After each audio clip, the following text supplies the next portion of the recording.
klakson angin yang modelnya corong krom timbul pakai angin.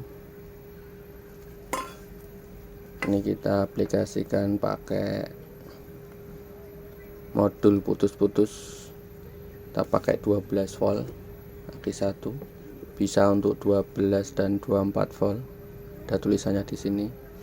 Kabel warna kuning ke switch winning dan hijau ke switchnya klakson.